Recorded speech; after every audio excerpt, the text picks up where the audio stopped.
চিকেনের solid paste দিয়ে শুধু চিলি চিকেন বা চিকেন পকোড়া খেয়ে বোর হয়ে গেলে একবার এই ক্রিমি চিকেন কোপ্তাটা ট্রাই করে দেখতে পারো। এর স্বাদ যে কি অসাধারণ তা একবার বানালেই তোমরা বুঝতে পারবে। তাই অবশ্যই বাড়িতে যদি চিকেনের সলিড পেস্ট থেকে থাকে তাহলে এই রেসিপিটা একবার অবশ্যই ট্রাই করো।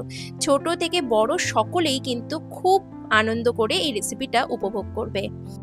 তো চিকেনের মালাই কোপ্তার এই রেসিপি বানানোর জন্য প্রথমেই আমি কিছুটা সলিড পিস চিকেন নিয়ে নিয়েছি। এবারে তাতে একে একে অ্যাড করছি পেঁয়াজ, রসুন, আদা আর ঝালের জন্য কাঁচা লঙ্কা।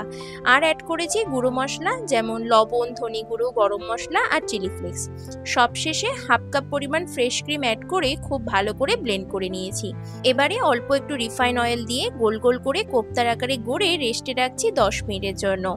এবারে কোপ্তার বলগুলোকে তেলের মধ্যে একে একে ভেজে নেব। গ্যাসের ফ্লেম লো রেখে এই কোপ্তার বলগুলোকে দুপাশ বেশ লাল লাল করে ভেজে তুলে রাখছি। এবারে অল্প তেলে কিছু গোটা গরম মশলা যেমন এলাচ, দারচিনি আর তার সাথে পেঁয়াজ, আদা, রসুন বেশ নরম করে ভেজে নিতে হবে। তার সাথে অ্যাড করেছি 5-6টা কাজু, সেটাকেও সব কিছুর সাথে খুব ভালো করে একটু নরম করে ভাজা ভাজা করে তুলে রাখছি। ঠান্ডা হলে এটার একটা পেস্ট বানিয়ে নেব। পেস্ট বানানোর জন্য তাতে অ্যাড করেছি হাফ কাপ পরিমাণে দুধ দিয়ে একদম স্মুথ একটা পেস্ট করে এই মশলার গ্রেভিটা কিন্তু তৈরি করতে হবে। তো চিকেন মালাই কোপ্তার এই গ্রেভি বানানোর জন্য তেলের মধ্যে ওই পেস্টটা অ্যাড করে তাতে অ্যাড করেছি ধনে গুঁড়ো আর লবণ।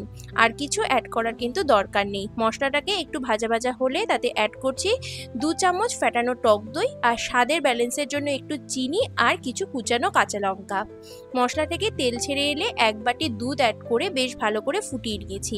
গ্রেভিটা ভালো মতন ফুটে উঠলে তাতে কোপ্তার বলগুলো অ্যাড করে একটু ভালোভাবে মিশিয়ে ঢেকে কুক করব 7 থেকে 8 মিনিট। এই সময় গ্যাসের ফ্লেম লো টু মিডিয়াম রাখবে। কোপ্তার বলগুলো বেশ ভালোভাবে সেদ্ধ হয়ে গেলে কিন্তু খেতেও বেশ ভালো লাগবে। আর গ্রেভিটাও যেহেতু বলের মধ্যে ঢুকে যাবে তো লবণ মশলাটাতে কিন্তু কোপ্তাগুলো বেশ ভালো লাগে খেতে।